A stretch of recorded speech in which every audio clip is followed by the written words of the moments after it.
tauladan buat kita sendiri. Saya rasa itu dari saya, dan yang terakhir saya berharap Habib pada susunan acara itu Habib akan membawa hikmah maulid sekaligus dengan ditutup oleh doa. Jadi sekali lagi saya minta maaf atas kehilafan daripada fungsi saya, Habib, dan kesalahan itu saya sebagai pemimpin saya tanggung untuk secara pribadi. Sekian dan terima kasih. Wallahumma a'lam. Wassalamualaikum warahmatullahi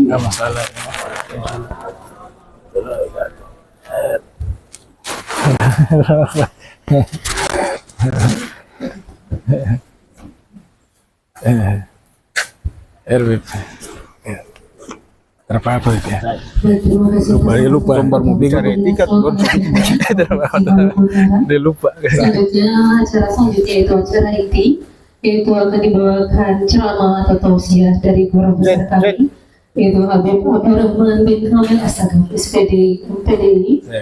Untuk kita kepada Habib kami persilakan. Ibu,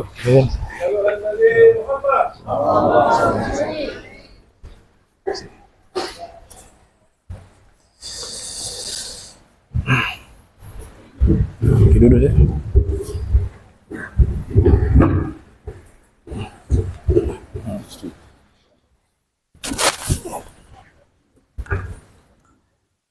Assalamualaikum warahmatullahi wabarakatuh.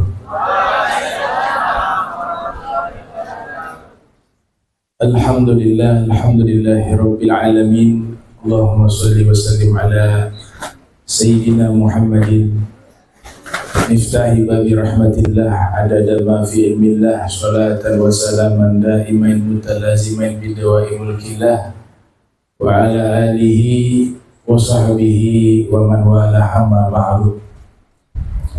Subhanak la ilma lana illa ma 'allamtana innaka antal alimul hakim. Rabbi israh li sadri wa yassir li amri wahlul 'uqdatam min lisani yafqahu qawli wasaddid lisani wahdi qalbi bihaqqi sayyidina Muhammadin sallallahu alaihi wa alihi wa barak wasallam.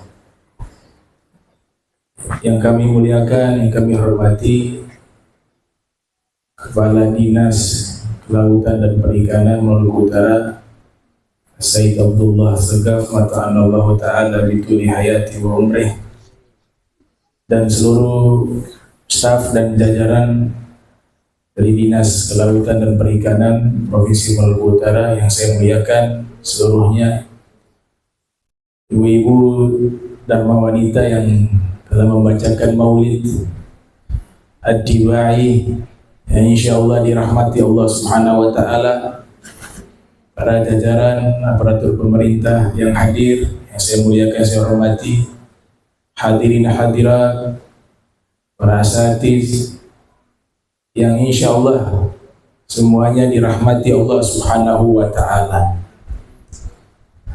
Tema yang ditajuk di pertemuan kali ini, kalau saya simpulkan ada 4 poin penting. Yang pertama, spirit maulid. Spirit itu artinya kan semangat maulid. Yang kedua, masalah empati. Yang ketiga, memperkuat silaturahmi. Dan yang keempat, pelayanan publik, dalam mewujudkan pelayanan publik. Jadi 4 poin ini memiliki hubungan yang erat dengan akhlak yang mulia. Yang tadi telah disampaikan oleh Sayyid Abdullah, innama bu'itsu li utammima makarimal akhlak. Saya diutus oleh Allah untuk saya sempurnakan kemuliaan-kemuliaan akhlak. Jadi insyaallah pertemuan singkat ini dengan sebatas kemampuan saya akan membahas 4 poin tersebut. Yang pertama, spirit maulid. Maulid ini dari sisi bahasa artinya waktu atau hari lahirnya Nabi Muhammad sallallahu alaihi wasallam. Para ulama sepakat terkait hari lahir Nabi di hari Senin. Itu kesepakatan, karena memang Nabi menyatakan demikian. Ketika beliau berpuasa di hari Senin, ditanya kepada beliau, wahai Rasul, kenapa engkau puasa di hari Senin? Maka beliau mengatakan, dzaka yaumun wulidtu fi. Di hari Senin saya dilahirkan. Nah, sehingga kita meyakini bahwa Nabi dilahirkan di hari Senin. Adapun bulan Rabiul Awal itu ada khilaf. Ada juga yang berpendapat Nabi lahir di bulan suci Ramadan. Ada juga yang berpendapat 9 Rabiul Awal. Tanggal juga khilaf. Ada yang mengatakan 9, ada yang mengatakan 12, dan seterusnya. Nah, namun yang populer di kalangan para ulama, tanggalnya adalah 12 Rabiul Awal. Jadi hari Senin itu kesepakatan. Tapi kalau tanggalnya ada perbedaan pendapat di kalangan para ulama, sebagaimana yang dijelaskan oleh Al-Hafiz Ibnu Katsir yang lahir tahun 701 Hijriah, wafat 774 Hijriah, dalam kitab beliau As-Sirah Nabawiyah. Paman Nabi Sayyiduna Abbas bin Abdul Muttalib ketika bertemu dengan Nabi, beliau mengubah syair terkait hari lahirnya Nabi. Kemudian meminta izin kepada Nabi, wahai Rasul, saya meminta izin ingin membacakan syair yang saya ubah khusus untukmu. Maka Nabi mengatakan, silakan kau bacakan, niscaya seluruh gigimu itu akan dijaga oleh Allah, kata Nabi. Maka dibacakan syair yang sangat populer, yang kurang lebih di bagian akhir dinyatakan, wa anta lamma wulidta asyrakatil ardu wa dha'a binurikal ufuku fanahnu fi dzalika diya'i wa dzalika nuri was-subuli rasyadi nahtadiku. Yang kurang lebih maknanya bahwa di saat engkau lahir, alam semesta ini bercahaya, dan dengan cahaya itulah kami bisa menempuh jalan petunjuk. Dengan lahirnya engkau, petunjuk itu juga ikut dihadirkan oleh Allah Subhanahu wa taala, dan kami hidup di bawah naungan cahaya petunjukmu. Itu makna substansial dari syair tersebut. Nabi mendoakan bahwa gigimu tidak akan lepas selama-lamanya. Allah akan senantiasa menjaga gigimu. Jadi itu doa Nabi ketika mendengar syair yang digubah oleh paman beliau, yaitu Sayyiduna Abbas bin Abdul Muttalib. Ternyata apa yang Nabi ucapkan menjadi doa, walaupun dianggap sederhana doa tersebut, itu pun Allah ijabah. Di usia yang sudah sangat senja, Sayyidina Abbas, di saat beliau wafat, tidak ada satupun giginya yang lepas.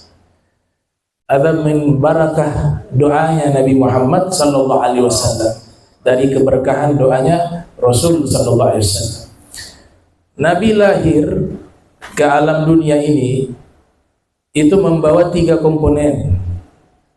Lahirnya Nabi yang pertama membawa gelar Rasul.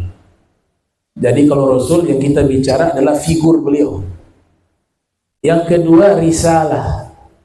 Risalah adalah satu undang-undang hukum Tuhan yang Allah berikan kepada Nabi Muhammad SAW. Dan yang ketiga umat. Jadi ketika Nabi dilahirkan ke alam dunia ini, yang pertama yang lahir adalah kerasulannya. Nabi sebagai figur yang diberikan pilihan oleh Allah menjadi utusan Allah. Arti dari Rasul kan utusan.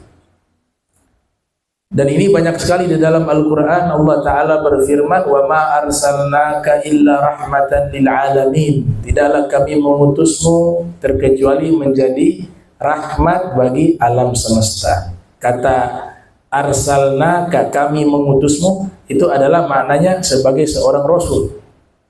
Di ayat yang lain Allah Ta'ala berfirman, wa ma arsalnaka illa kafatan linnas. Tidaklah kami mengutusmu melainkan untuk seluruh manusia.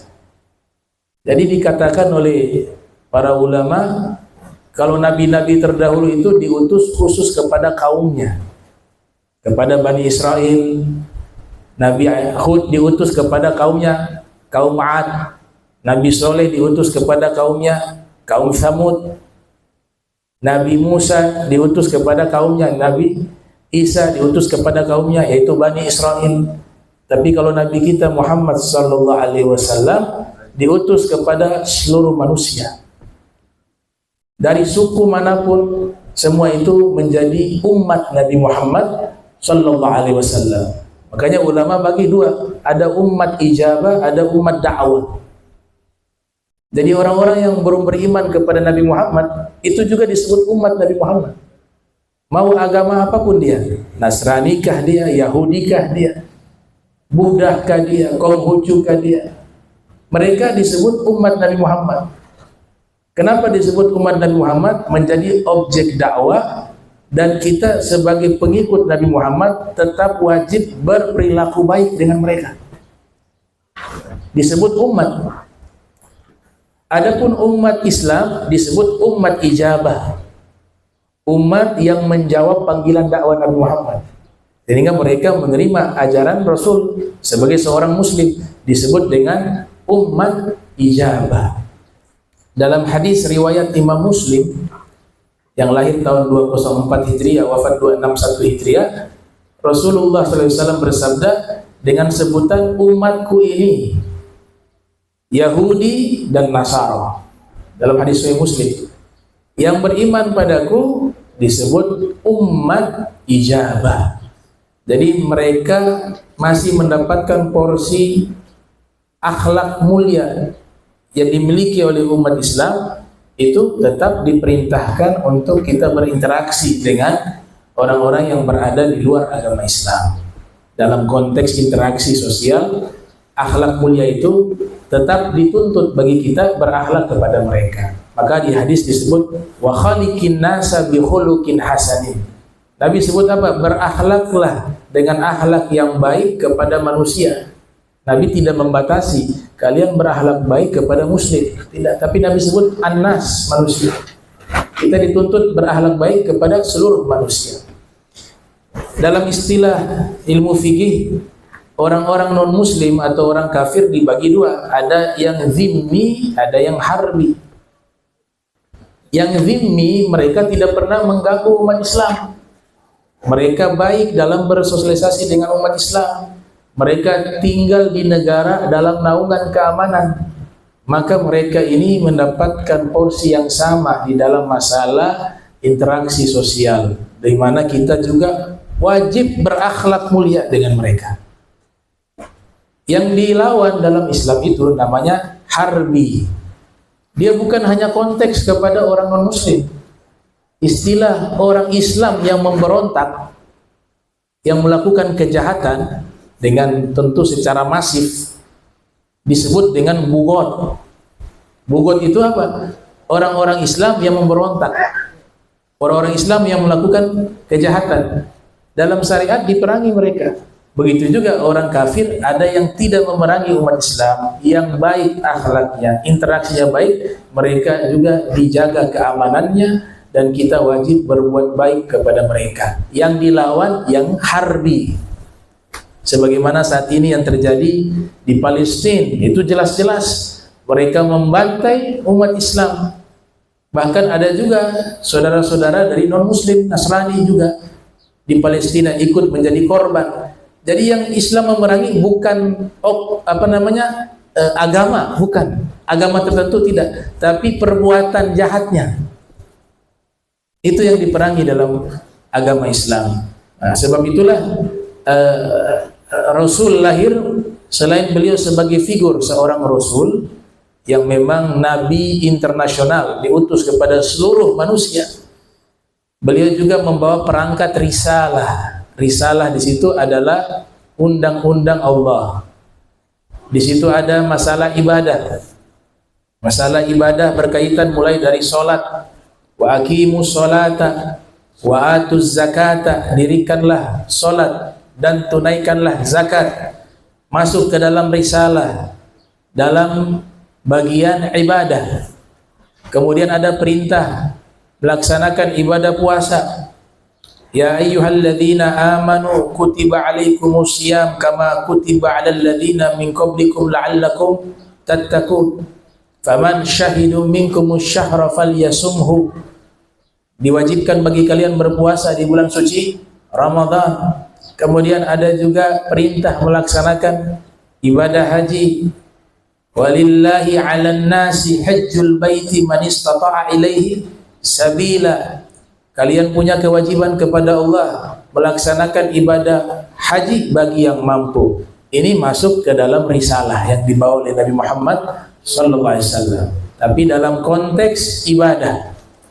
Begitu juga risalah yang dibawa oleh Nabi Muhammad sallallahu alaihi wasallam, yaitu konteks apa? Akhlak mulia tadi.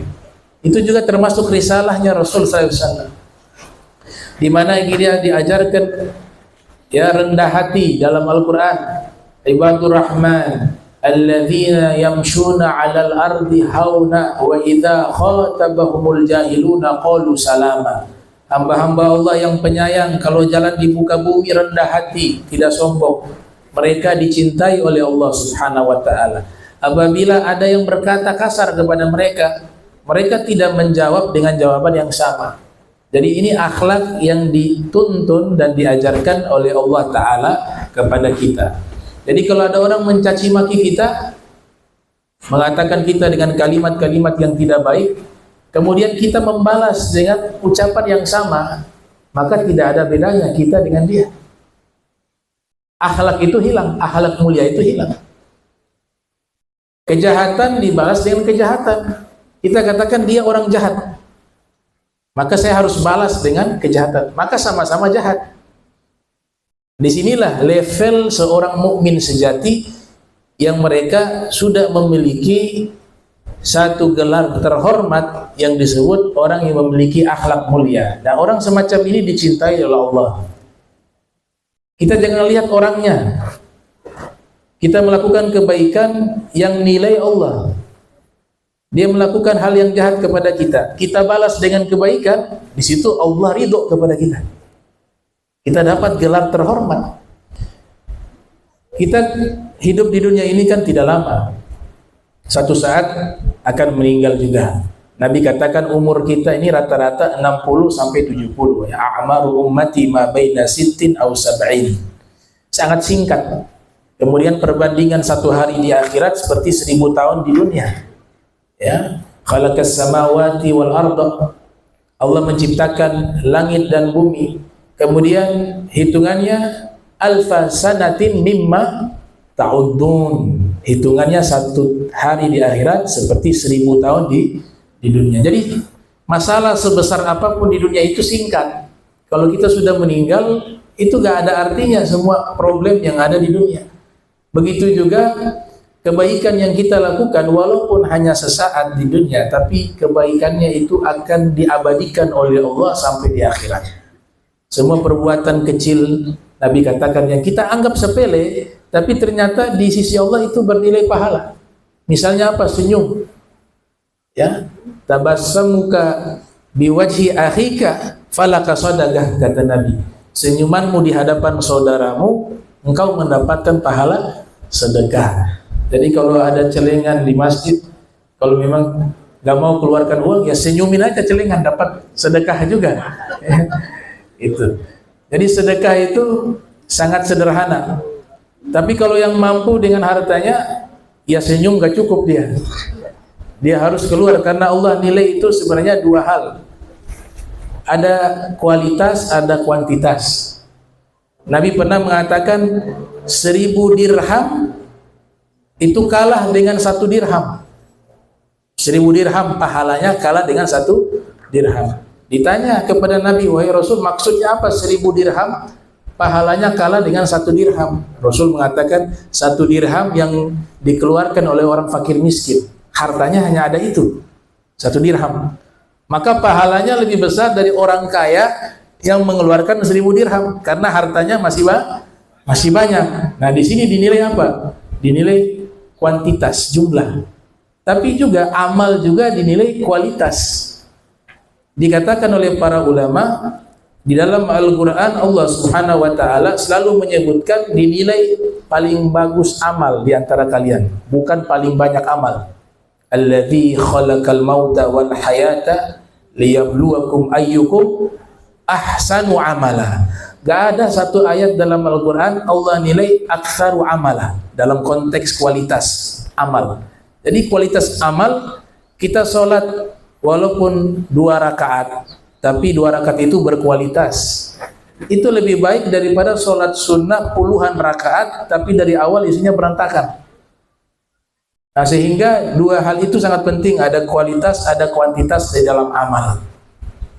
Ikhwanul muslimin rahimakumullah. Yang ketiga, Nabi ketika lahir yang ikut serta hadir adalah umat. Kita disebut dalam Al-Quran sebagai umat terbaik. Kuntum khaira ummah ukhrijat linnas ta'muruna bil ma'ruf wa tanhauna 'anil munkari wa tu'minuna billah. Gelar umat terbaik ini dinobatkan kepada kita sebagai umat Nabi Muhammad sallallahu alaihi wasallam. Tidak mungkin bisa kita miliki kecuali ada wujud dan lahirnya Nabi Muhammad SAW. Adanya kelahiran Nabi Muhammad SAW. Dari adanya kelahiran beliau, maka kita dinobatkan sebagai umat terbaik yang mendapatkan label sebagai umat as-sabiquna. Disebut dalam Al-Quran, was-sabiquna sabiqun ulaikal muqarrabun. Orang-orang yang terkemuka nanti di akhirat nanti. Nah, ini kaitannya dengan spirit maulid. Poin pertama yang saya bahas. Yang kedua, empati. Poin kedua tentang masalah menyebarkan empati. Empati ini bahasa sederhananya itu belas kasih, ya, punya kepekaan sosial. Kalau dalam ilmu sosiologi, Ibnu Khaldun itu pakar sosiolog. Ya, beliau sudah bahas masalah empati tahun 700 Hijriah sampai 800, lahir tahun 732 Hijriah, wafat 808 Hijriah. Dalam kitab Muqaddimah, ya, beliau bahas tentang masalah empati, khususnya berkaitan tentang masalah sosial. Empati ini wajib dimiliki seorang muslim. Belas kasih dalam bahasa Arab disebut dengan asyafaqah, atau orangnya disebut syafiq. Orang yang punya empati dalam hatinya, dia selalu ingin mengevakuasi manusia dari segala hal yang tidak baik. Punya prihatin. Kalau ada orang ditimpa musibah, dia ingin menolong orang yang ditimpa musibah. Ada orang kesusahan, dia ingin mengevakuasi orang itu agar selamat dan seterusnya. Itu empati dalam konteks duniawi, dan itu satu hal yang baik. Tapi ada empati yang tertinggi, yaitu ingin mengevakuasi manusia agar selamat di akhirat. Musibah ada yang di dunia, biasa membatasi musibah itu hanya di dunia, gempa bumi, bencana alam, tsunami, ya, ma'adzallah min dzalika, banjir bandang dan seterusnya. Bagaimana saudara-saudara kita kemarin di Ruang itu, ya, Allah uji dengan bencana. Tapi jarang sekali orang berpikir bahwa ada bencana di akhirat yang lebih dahsyat daripada bencana di dunia. Apa itu bencana di akhirat? Azab kubur. Itu bencana awal di akhirat. Kemudian kita ketika meninggal tidak mempersiapkan diri dengan baik, membawa amal-amal soleh, maka orang ini ketika meninggal dunia akan mengalami bencana. Di kuburannya mengalami bencana, di padang mahsyar mengalami bencana, dan puncak bencana di dalam neraka.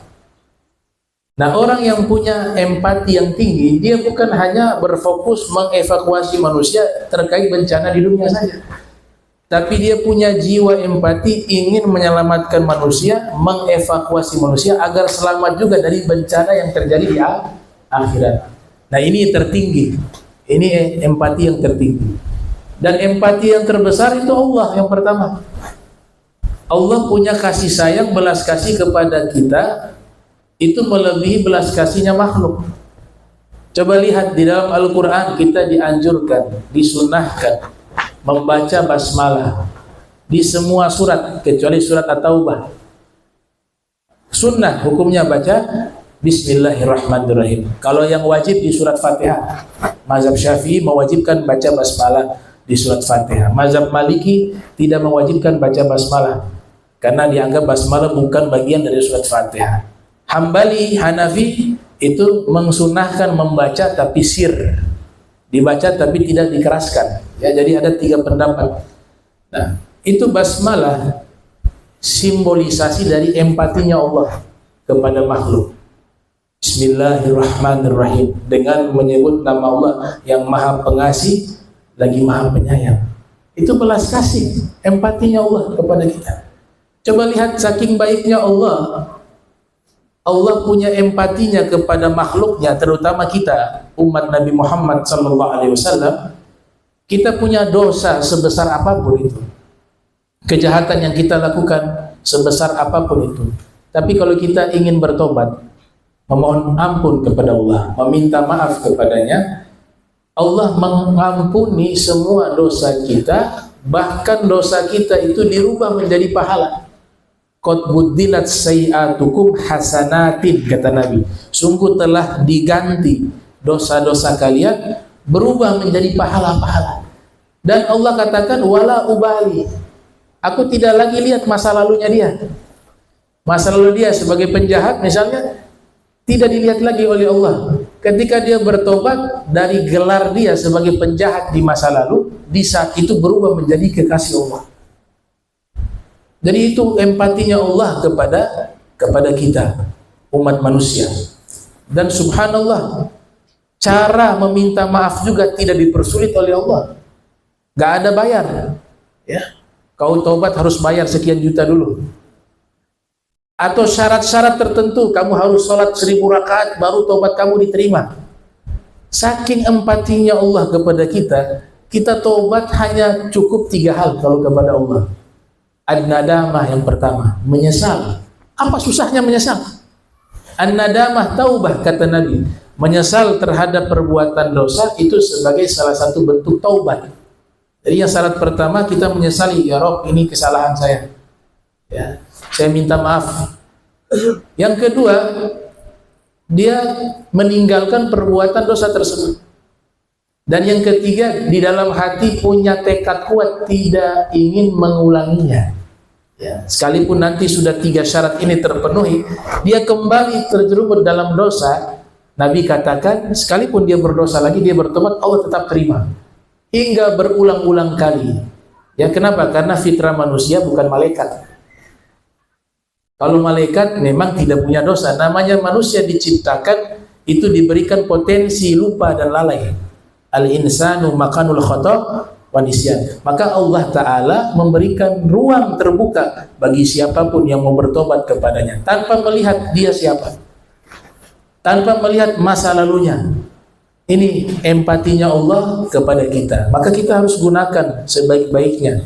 Ya, jadikan kebiasaan diri kita ini selalu merasa bersalah di hadapan Allah.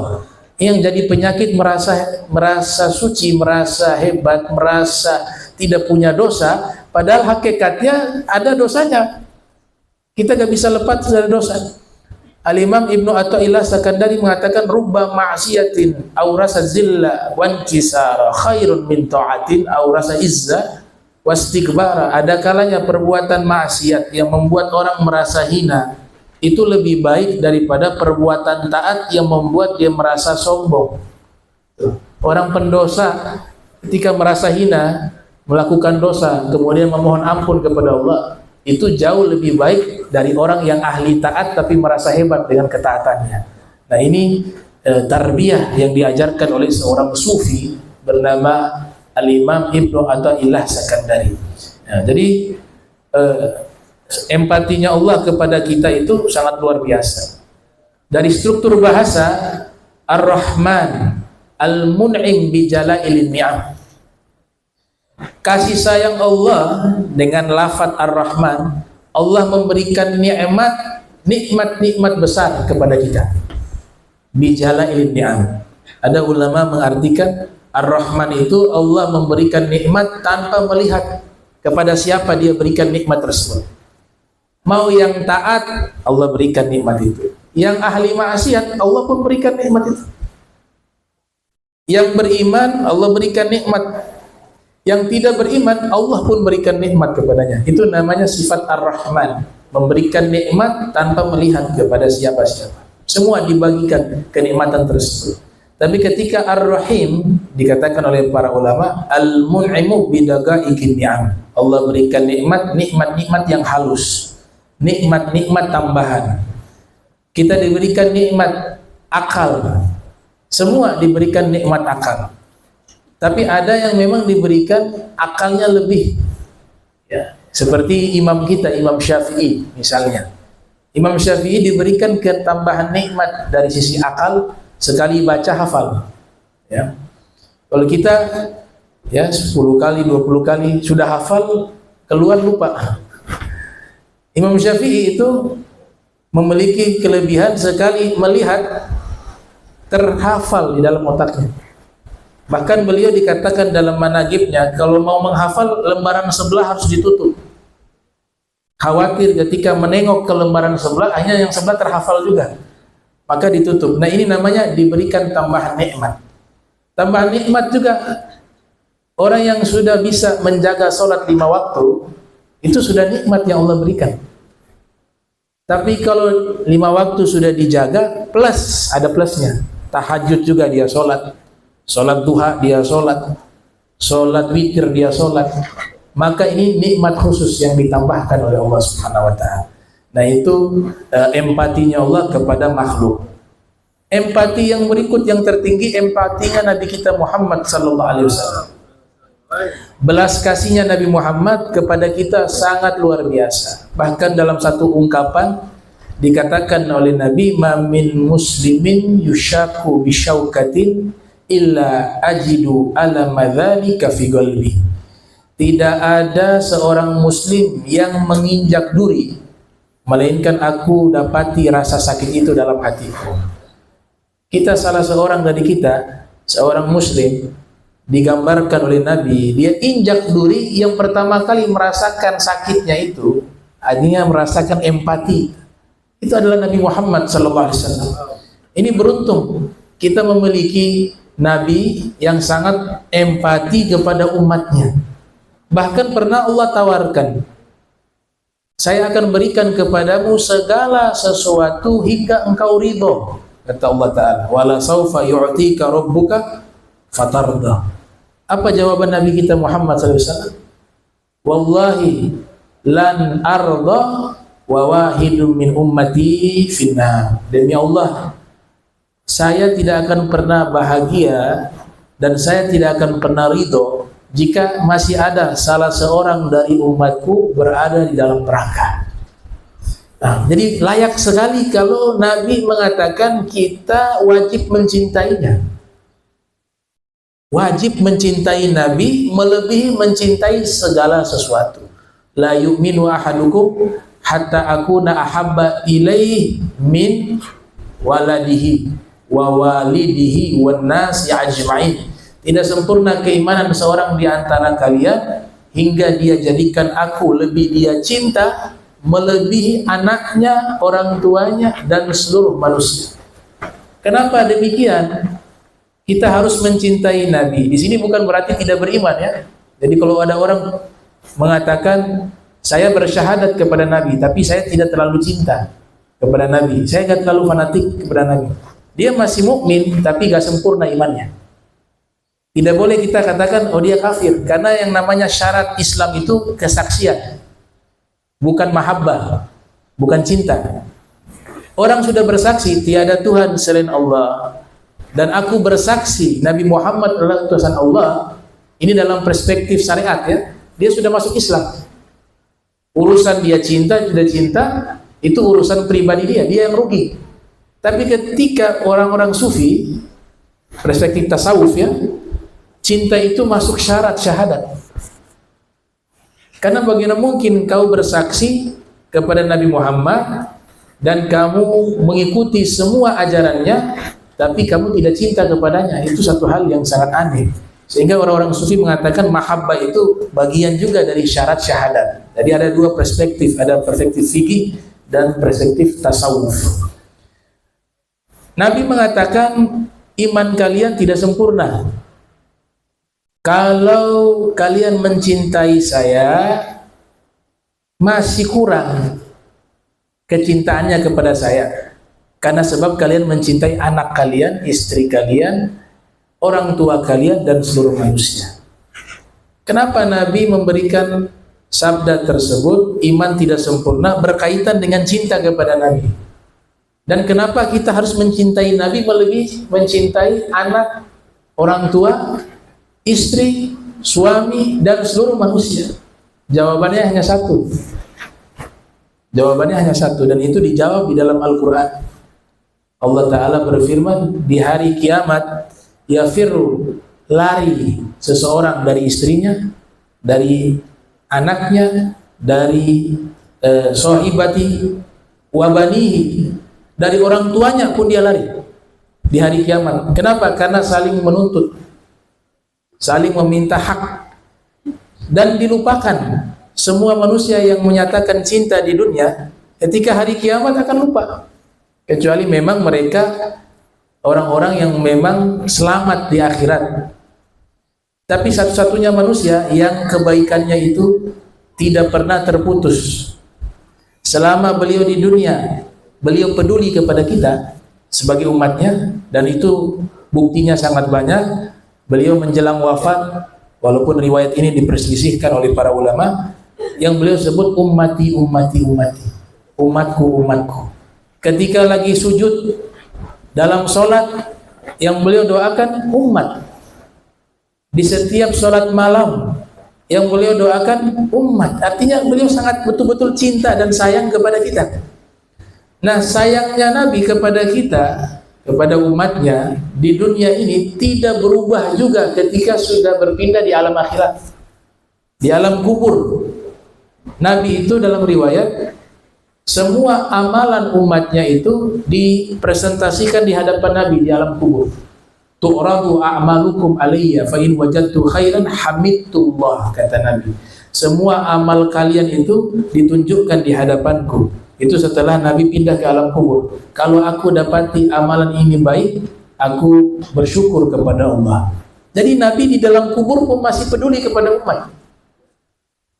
Dan yang luar biasa, sampai di hari kiamat, yang semua masing-masing manusia menyatakan nafsi-nafsi. Saya sudah selamat, sudah alhamdulillah. Gak ada urusan dengan orang lain. Bahkan anak saya, istri saya, kerabat saya, sahabat saya, orang tua saya, gak ada berpikir pada waktu itu ingin menyelamatkan. Karena yang menjadi tujuan utama di sana, diri kita ini selamat, bukan orang lain dulu. Hanya satu manusia yang masih memikirkan keselamatan kita di sana, yaitu Nabi kita Muhammad SAW.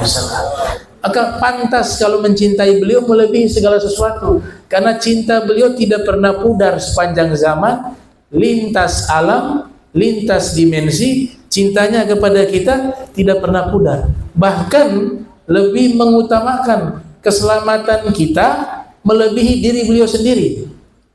Dalam surat Al-Kahf dikatakan itu, bahwa beliau rela mengorbankan dirinya asalkan umatnya ini selamat. Itu bahasa Al-Quran seperti itu. Nah, jadi luar biasa. Inilah orang yang benar-benar empati kepada kita, orang yang benar-benar cinta kepada kita, orang yang benar-benar sayang kepada kita. Sejati, cinta sejati adalah milik Nabi Muhammad SAW. Kalau yang lain hanya sifatnya sementara, temporer. Ya. Banyak mengatakan saya ingin sehidup semati, tapi waktu meninggal dia masih hidup juga, gak mau ikut masuk kubur sama-sama. Berarti itu hanya bahasa kiasan. Kita di dunia ini masih banyak menggunakan kiasan-kiasan, majas dan kinayah. Tapi ketika Nabi mengatakan saya rindu kepada umatku, saya cinta kepada umatku, apa yang disampaikan oleh Nabi itu bukan kiasan, bukan puisi, bukan majas, tapi benar-benar dari hati beliau yang Allah sudah nyatakan, wa ma arsalnaka illa rahmatan lil alamin. Allah sudah menyatakan beliau itu simbol kasih sayang Allah bagi alam semesta. Itu benar-benar real dan nyata, bukan kiasan, bukan puisi, bukan simbolik, bukan kinayah, tapi bahasa hakiki yang sebenarnya. Maka wajib bagi kita mencintai Nabi kita Muhammad SAW. Nah, ini kaitannya dengan empati. Ulama terdahulu memiliki rasa empati yang luar biasa. Mereka bukan hanya sibuk ibadah dan sibuk mementingkan diri sendiri. Ambil contoh Sayyidina Syekh Abdul Qadir Jailani. Itu punya dapur umum. Ya, kurang lebih 1000 porsi makanan dibagikan kepada fuqara wal masakin setiap harinya. Ada yang mengatakan dapurnya sampai hari ini masih ngebul, masih berasap. Ya, anak turunannya masih melanjutkan apa yang telah diwariskan oleh Sayyidina Syekh Abdul Qadir Jailani di Irak, ya, di Baghdad. Begitu juga Sayyidina Syekh Abu Bakar bin Salim. Itu terkenal, ya, 1000 porsi roti, karena makanan pokok di sana kan roti gandum. Itu kurang lebih 1000 roti setiap hari dibagikan kepada kaum du'afa, fuqara wal masakin. Itu sebagai bentuk empati mereka kepada kaum du'afa, orang-orang lemah. Walaupun secara kesibukan ibadah sebenarnya tidak ada waktu lagi. Beliau 40 tahun sholat subuh menggunakan wudhu isya, artinya di malam hari sudah tidak tidur. Ya, semua masjid yang ada di wilayah Tarim itu, di waktu itu tempatnya itu air harus ditimba di sumur untuk diisi di tempat-tempat persediaan wudhu. Itu beliau lakukan setiap malam. Ada ratusan masjid beliau lakukan. Tapi lihat bagaimana empatinya kepada kaum fuqara wal masakin. Sekalipun ibadahnya sudah luar biasa, tetap dibuka dapur umum untuk membantu orang-orang lemah, fuqara wal masakin. Dan beliau memang terkenal sebagai seorang yang sangat dermawan, ya, sangat dermawan. Maka diangkat menjadi seorang wali min auliyaillah. Begitu juga Faqihul Muqaddam. Ya, dalam manaqibnya Faqihul Muqaddam itu khalwat. Ada satu cara para sufi itu, golongan para asfiya, mereka meluangkan waktu khusus sendiri untuk fokus ibadah, namanya khalwat. Tapi di saat khalwat di satu bukit, di situ ada lumpur. Lumpur itu beliau ketika memiliki waktu senggang dibuat kendi, ya. Dibuat kendi, nanti setelah selesai khalwat kembali pulang ke rumah, kendi-kendi itu dijual di pasar. Dari hasil jual kendi itu uangnya dibagikan kepada kaum fuqara wal masakin. Itu khalwatnya Faqihul Muqaddam, ya, luar biasa. Ada juga di masa tabi'in yang pernah Nabi katakan, inna khaira tabi'in rajulun yuqalu lahu Uwais. Sesungguhnya sebaik-baiknya tabi'in seorang bernama Uwais Al-Qarani. Uwais Al-Qarani tinggal bersama ibunya. Ayah sudah meninggal. Di kampungnya dianggap orang gila beliau. Bahkan Nabi katakan mastur fi ahlil ard wa masyhur fi ahlis sama. Di kalangan penduduk bumi dia tidak terkenal, tapi di kalangan penduduk langit para malaikat namanya sangat terkenal. Namanya Sayyidina Uwais Al-Qarani.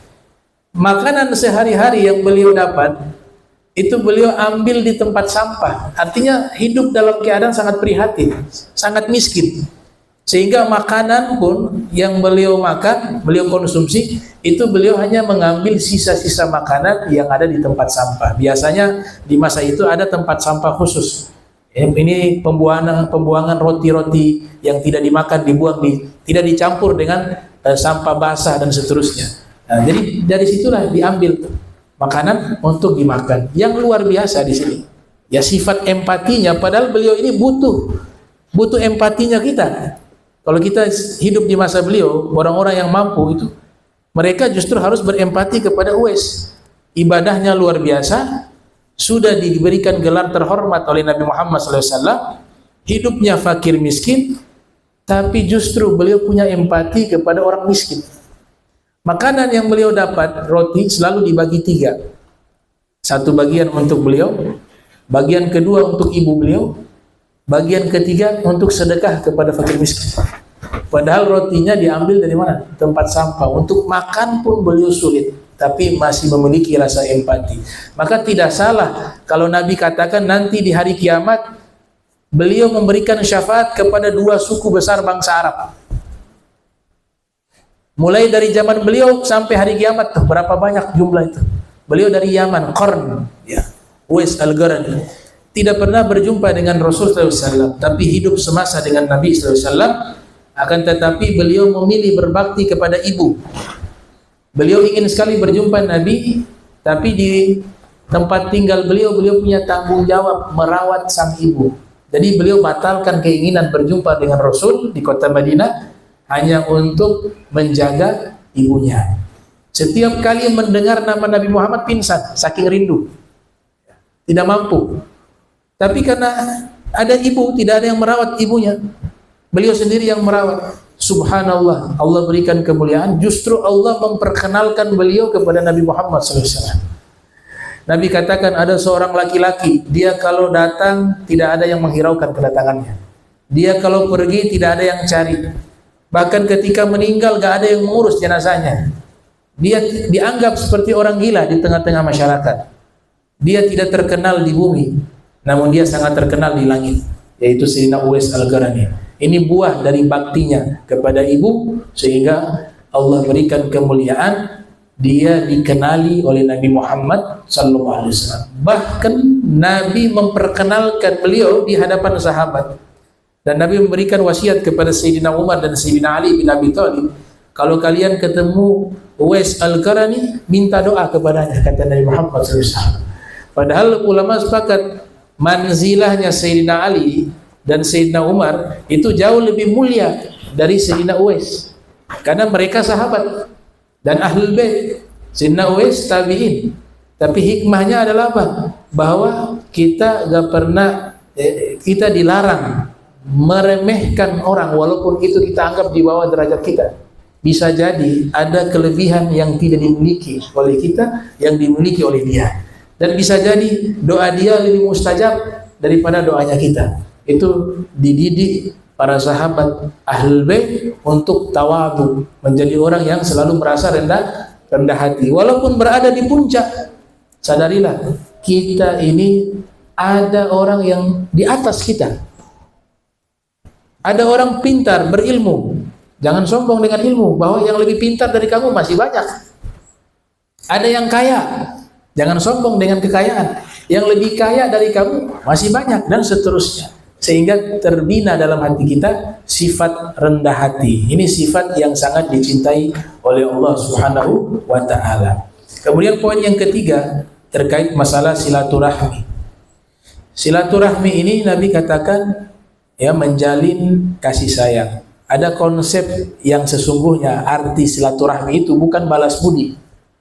Ini berbuat baik, si fulan berbuat baik kepada saya datang terus silaturahmi kepadanya. Itu namanya bertamu.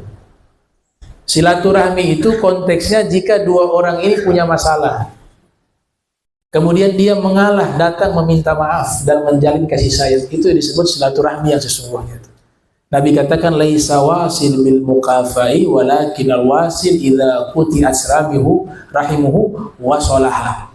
Laisa wasil, bukan orang yang disebut menyambung silaturahmi apabila saling berbuat baik, bil mukafai, walakinnal wasil, yang namanya orang yang menyambung silaturahmi idza quti'at rahimuhu wa salaha. Jika ada masalah, ada yang memutuskan silaturahmi dengan dia, dia mengalah, dia datang untuk menyambungnya. Itu pahalanya sangat besar. Ya, diantaranya apa? Allah luaskan rizki, Allah panjangkan umurnya. Fil hadis, man ahabba an yusa'lahu fi rizki au yunsha'lahu fi athari falyasil rahimahu.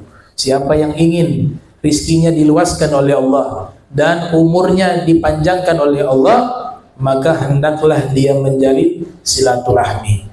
Dalam riwayat yang lain Nabi katakan silaturahmi wa husnul khuluq wa husnul jiwa yu'ammirna diyar wa yazidna fil a'mar. Silaturahmi, akhlak yang baik, berbuat baik kepada tetangga, itu akan memakmurkan rumah-rumah. Jadi rumah kita akan dimakmurkan dengan keberkahan dan kebaikan, dan juga ditambahkan umurnya. Walaupun umur itu memang sudah paten ya, sudah jatah. Kalau ajal 60 tahun, ya meninggal 60 tahun usia.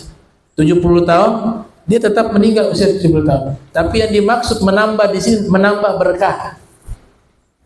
Orang yang menjalani silaturahmi umurnya diberikan keberkahan oleh Allah Subhanahu wa taala.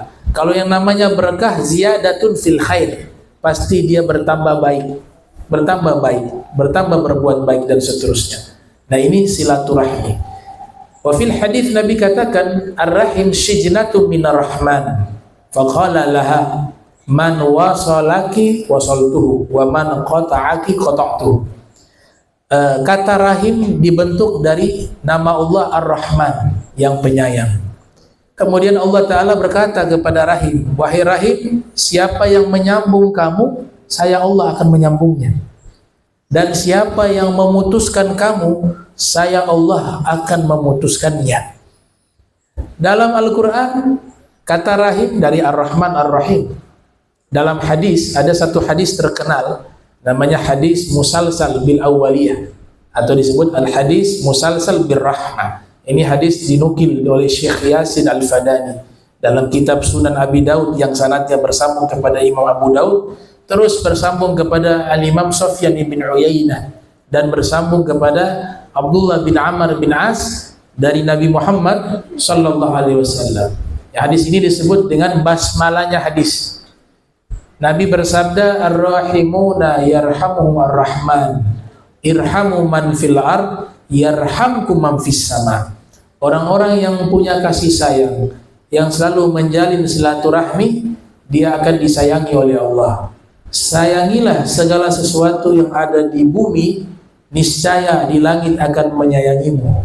Ini sabda Nabi kita sallallahu alaihi wasallam. Yang di langit ada malaikat. Malaikat akan menyayangi kita. Yang di langit di situ ada arwahul anbiya, ruh-ruh para nabi. Mereka ada di langit. Mereka juga akan merahmati kita. Kata menyayangi di sini tidak terbatas kepada manusia saja. Bahkan dalam syariat kita dituntun belas kasih juga kepada hewan. Kucing di rumah itu ada imra'atun solehah, wanita yang solehah. Disebut solehah, rajin ibadah. Tapi sengaja mengurung seekor kucing. Sengaja ya. Mengurung seekor kucing dan tidak mempedulikan makannya, minumnya itu kucing, sampai akhirnya kucing itu mati. Satu ekor kucing. Apa kata Nabi? Dakhalat imra'atun finnari, dakhalat imra'atun nara fi hirratin habasatha. Wanita tersebut masuk neraka sebab seekor kucing yang dia kurung dalam kurungan dan tidak diberikan makan sampai mati itu kucing. Lihat, sebab seekor kucing menyebabkan wanita tersebut masuk ke dalam neraka karena tidak punya apa? Tadi kasih sayang kepada makhluk. Sebaliknya, banyak ulama yang diceritakan dengan ibadah mereka yang sangat luar biasa, ternyata di antara sebab mereka selamat di akhirat dan masuk ke dalam surga karena punya kasih sayang kepada hewan. Tuh, Imam Ghazali dalam manaqib beliau diceritakan banyak oleh para ulama. Al-Imam Ghazali ini punya kitab karangan bermanfaat sampai saat ini. Ya, kelahiran tahun 450, wafat 505 Hijriah. Ketika beliau menulis kitab tinta, zaman dulu itu ada pena, kemudian ada gelas yang isinya tinta. Nah, di situ sangat cair dia. Di saat beliau ingin menulis, dicelupkan itu pena ke dalam tinta tersebut. Memulai menulis, ada seekor lalat hinggap di ujung penanya. Beliau menghentikan sesaat menulis kitab untuk memberikan kesempatan kepada lalat untuk meminum. Sampai selesai itu lalat sudah minum sampai puas, lalat itu terbang, baru beliau lanjutkan. Ternyata para ulama yang menceritakan riwayat ini, ya ini tentang fadilah amal ya. Urusan dia sohih, doif, hasan, ya substansinya itu dihikam ya. Kita juga peneliti sanad. Memang ada ulama yang mengatakan ini riwayat yang tidak benar. Tapi substansinya di sini kata Ibnu Hajar Haytami, yang penting kisah ya, kisah atau pesan moral yang bisa kita ambil di dalam kisah tersebut. Ternyata Imam Ghazali ketika wafat, ulama mimpi. Imam Ghazali diberikan kenikmatan di dalam kuburan. Kemudian mereka bertanya, ma fa'alallahu bik, apa yang Allah lakukan kepadamu? Allah memberikan kenikmatan kepadaku, kata Imam Ghazali. Apakah ini semua karena kitab-kitabmu yang kau tulis atau ibadahmu? Kata Imam Ghazali, bukan itu, tapi sebabnya adalah saya memberikan kesempatan kepada seekor lalat waktu ketika menulis kitab untuk dia meminum sampai puas. Setelah dia terbang, saya lanjutkan menulis kitab. Gara-gara rahmat saya itu, maka Allah memberikan saya pengampunan dosa dan dimasukkan saya ke taman surga.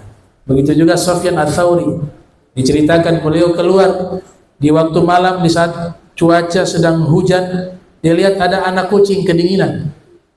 Maka belas kasih dia mengambil itu anak kucing, bawa pulang ke rumah. Kemudian dirawat anak kucing tersebut, dikasih makan, dikasih minum, sampai akhirnya sudah segar ini kucing, dikembalikan lagi ke jalan setelah beberapa hari. Ternyata waktu meninggal dunia, ulama-ulama bermimpi bahwa Sufyan Ats-Tsauri masuk ke dalam surga dituntun oleh seekor anak kucing. Seekor anak kucing itu yang menuntun dia masuk ke dalam surganya Allah Subhanahu wa taala. Nah, ini silaturahim, menyambung silaturahmi, kasih sayang. Ini satu hal amalan yang sangat penting, yang sangat baik. Kemudian yang terakhir adalah khidmatun nas. Poin yang keempat yaitu pelayanan publik. Pelayanan publik ini artinya apa? Berkhidmah kepada manusia. Ini satu akhlak yang sangat terpuji. Nabi kita SAW itu sabda beliau terkait pelayanan publik, ulama simpulkan dalam satu kalimat, yaitu sayyidul qaum, sayyidun nas khadimuhum. Ya, pemimpin satu kaum adalah pelayan mereka. Sayyidul qaum khadimuhum. Pemimpin satu kaum adalah pelayan mereka. Ini Nabi ajarkan kepada cucunya, diantaranya Al-Imam Ali Zainal Abidin bin Husain lewat ayahnya Imam Husain. Bagaimana mereka? Mereka disebut di dalam kitab Manaqib sebagai tokoh-tokoh penting yang ada di masa itu. Bahkan Imam Ali Zainal Abidin disebut sebagai Al-Imam fi zamanih, seorang imam besar di masanya. Salat sehari semalam dalam manaqib beliau itu 1000 rakaat satu hari. Tapi yang luar biasa, setiap malam beliau memikul sendiri gandum untuk dibagi-bagikan di rumah-rumahnya kaum fuqara wal masakin. Padahal beliau seorang imam, tapi beliau berkhidmah kepada publik. Pelayanan publik beliau lakukan itu. Begitu juga ayah beliau, kakek beliau, Al-Imam Ali bin Abi Thalib, ketika menjabat sebagai khalifah, disebutkan dalam manaqib beliau oleh Imam Al-Khazimi, ya, Al-Hazrami dalam kitabnya, atau Syekh Haikal dalam manaqib Al-Imam Ali bin Abi Thalib. Itu diceritakan ketika menjabat sebagai khalifah, di rumahnya beliau diadakan itu jamuan makanan, dan seluruh masyarakat disuruh hadir untuk menikmati jamuan makanan tersebut. Termasuk ada orang Yahudi di situ. Orang Yahudi pun ikut makan. Dan Sayyidina Ali memakan roti keras, roti kasar. Sedangkan hidangan di rumahnya itu makanan-makanan mewah yang nanti diberikan kepada masyarakat. Kemudian dipesankan kepada putra beliau Imam Hasan, sebentar kalau tamu-tamu ini datang, masyarakat ini datang, kamu layani mereka, jamu mereka dengan baik, ngasih hidangan-hidangan yang terbaik untuk mereka. Tuh. Setelah itu Sayyidina Ali, beliau duduk di pinggiran jalan, di emperan jalan, makan roti kasar. Kemudian orang Yahudi lewat, dia tanya, ini Amirul Mukminin, khalifahnya orang Islam, sedang mengadakan tuh acara makan, bantuan sosial juga diadakan. Kamu tahu rumahnya di mana? Ditanya kepada Sayyidina Ali. Dia tidak tahu Sayyidina Ali ini khalifahnya. Kata Sayyidina Ali, itu rumahnya di depan itu. Maka pergilah orang Yahudi dengan beberapa kerabatnya, sampailah di rumah Sayyidina Ali. Di situ sudah dijamu makanan yang enak, diberikan bantuan sosial kepada mereka. Kemudian orang Yahudi itu bertanya, tolong kamu kasih lebih bantuan itu dan makanan. Kata Sayyidina Hasan, kenapa?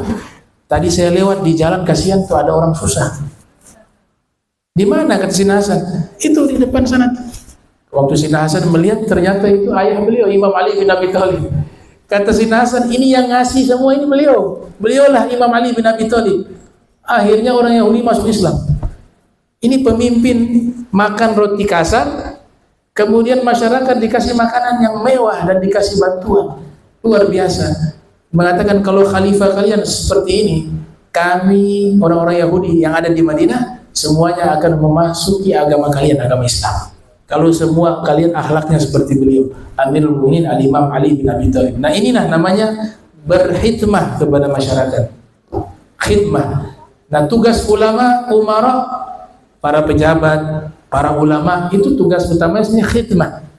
Khidmatun nas, khidmatul ummah, ya, pelayanan publik bagi seluruh masyarakat. Itu. Sayyidina Ali memberikan satu rumusan. Orang baik itu bukan orang yang menunggu kedatangan orang minta tolong. Dia tunggu ada orang minta tolong baru dibantu. Tapi orang baik itu orang yang mencari orang untuk dia berikan pertolongan. Ya, dalam hadis Nabi mengatakan as-sa'i finnas. Orang yang berjalan. Ada hadis Nabi. Orang yang berjalan untuk melihat keadaan masyarakat yang susah, kemudian dia membantunya, itu pahalanya lebih afdol dari sekian ratus tahun iktikaf di masjid. Wa fir riwayah lebih afdol dari ibadah ribuan rakaat salat sunnah dan seterusnya. Nah, poin pentingnya di situ as-sa'i, ya, berjalan, cari tahu gitu. Dan kalau sudah menolong nggak perlu lihat dia agamanya apa, ya. Dia dari suku mana?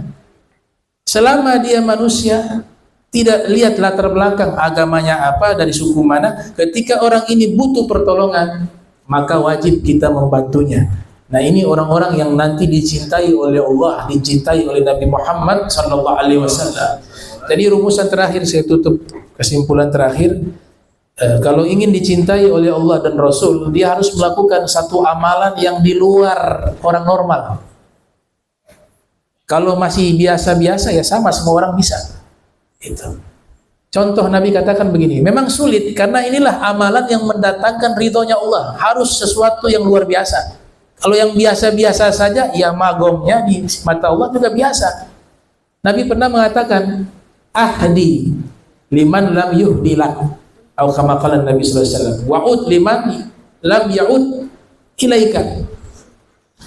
Kamu kalau mau berikan hadiah, berikanlah hadiah kepada orang yang tidak pernah memberikan hadiah kepadamu. Kamu kalau mau berbuat baik, berbuat baiklah kepada orang yang tidak berbuat baik kepadamu. Kamu kalau mau mengunjungi orang, kunjungilah orang yang memang tidak pernah mengunjungi dirimu. Nah, ini kalau dilakukan berarti standarnya sudah di atas orang normal. Kalau orang normal apa? Ya, kalau ada yang buat baik sama saya buat baik kepada dia. Standar. Dia silaturahmi sama saya silaturahmi kepada dia. Itu amalan-amalan yang disebut amal baik, tapi standarnya normal. Tapi kalau mau mencapai ridhonya Allah, ridhonya Rasul, dikenali oleh Allah dan dikenali oleh Rasulullah SAW, itu melakukan amalan-amalan yang di atas rata-rata orang biasa. Itu yang dilakukan. Ya, sebagaimana banyak guru-guru kami itu melakukan pelayanan publik yang luar biasa. Ya. Di antaranya Abuya Mufti Kira Al-Habib Abu Bakar bin Hasan Al-Attas Az-Zabidi, itu sudah terkenal, sudah ma'ruf. Bagaimana beliau menunjukkan sikap sebagai seorang ulama yang berkhidmah kepada umat. Beliau di Depok waktu bencana di Ruas sekalipun, empati beliau itu, beliau menyimak, mengikuti dan memberikan bantuan. Belum lagi yang lain-lain yang jumlahnya sangat banyak. Itu kalau keluar, beliau pernah mengatakan kepada saya, sedekah beliau itu per bulan waktu setahun lalu itu bisa sekian miliar secara pribadi. Nah, ini contoh pelayanan publik. Ada di kota Mukhalla, ada di Yaman, namanya Syekh. Nah, beliau ini punya pendiri universitas di daerah Hudaidah, satu kota di Hudaidah. Saya lupa nama syekhnya siapa ini, tapi beliau ini terkenal sebagai seorang ulama yang sangat dermawan, kaya raya.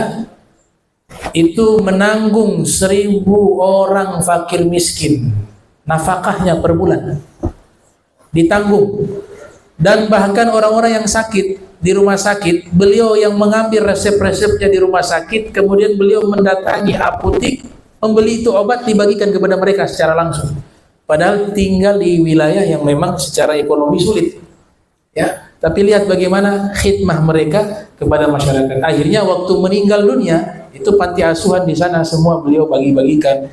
Bahkan narapidana itu setiap hari raya Idul Fitri beliau berikan baju baru kepada mereka. Sampai waktu beliau meninggal, anak-anak yatim piatu yang ada di kota Hudaidah mengatakan, kita yatim 2 kali. Yatim pertama orang tua kita meninggal, yatim kedua kita kehilangan seorang ulama ini yang sangat memperhatikan keadaan kami. Itu pernyataan anak-anak yatim kepada beliau. Ya, namanya Syekh siapa saya lupa, tapi di kota Hudaidah. Beliau hidup di zaman kita. Ya, meninggal beberapa tahun yang lalu. Nah, ini beberapa pesan yang ada di tema tersebut yang bisa saya sampaikan. Kurang lebih mohon maaf jika ada kurang. Mudah-mudahan Allah Ta'ala jadikan pertemuan ini pertemuan yang memberikan manfaat, yang merubah diri kita menjadi orang-orang yang baik di sisi Allah, di sisi Rasul Sallallahu Alaihi Wasallam, dan bisa menjalankan semua perintah Allah dan meninggal dalam keadaan husnul khatimah setelah panjang umur, sehat wal afiat. Bismillahirrahmanirrahim. Alhamdulillahirabbil alamin. Allahumma salli wa sallim ala sayyidina Muhammad wa sayyidina Muhammad. Allahumma salli wa sallim ala sayyidina Muhammad afdalul habaib wa ala khatanihi amirul mu'minin Ali bin Abi Thalib wa ala sibtayil Hasan wal Husain wa ummihim al-batuli Zahra'i dhawil mafakhiri wal manaqib. Salatan wa salaman daiman abadan sarmada la yuhsi mahasib. Wa as'aluka Allahumma bijahi ladika an tuzila lana al-ataya wal mawahib wa an tasrifa anna jami'al balaya wal masaib wa an tulhiqana bihim ya Allah ya Rabbana fi a'lal maratib. Allahumma salli wa sallim ala sayyidina Muhammad al-Fatih lima ughliq wal khatim lima sabaq wan nasil haq bil haq wal hadi ila siratikal mustaqim wa ala alihi wa sahbihi haqqa qadrihi wa miqdaril azim. Allahumma jam'ana hadha jam'an marhuma wa tafarraqan min ba'di tafarruqan ma'suma wa la tajal minna wa la minna syakila mahruma. Subhanaka bihamdika asyhadu an la ilaha illa anta astaghfiruka wa atubu ilaik. Wa sallallahu ala Muhammadin wa ala alihi wa sahbihi wa barik wa sallam wa ila hadratin Nabi Muhammad sallallahu alaihi wasallam. Al-Fatihah. A'udzu billahi minasyaitonir rajim. Bismillahirrahmanirrahim. Alhamdulillahirabbil alamin. Arrahmanir rahim. Maliki yaumiddin. Iyyaka na'budu wa iyyaka nasta'in. Ihdinas siratal mustaqim. Siratal ladzina an'amta 'alaihim ghairil maghdubi 'alaihim waladdallin. Amin. Wa subhanakallahumma tahiyyatu fiha salam wa akhiru da'wana alhamdulillahirabbil alamin. Wa lafu minkum wassalamu alaikum warahmatullahi wabarakatuh.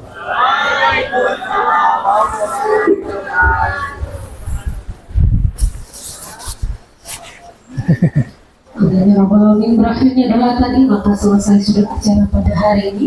Tak lupa pula kami ucapkan terima kasih banyak pada Habib Abdul Rahman Asadus SPD MPD. Terima kasih telah menyampaikan ceramah yang penuh hikmah dan kesempatan kepada kami untuk dapat belajar dan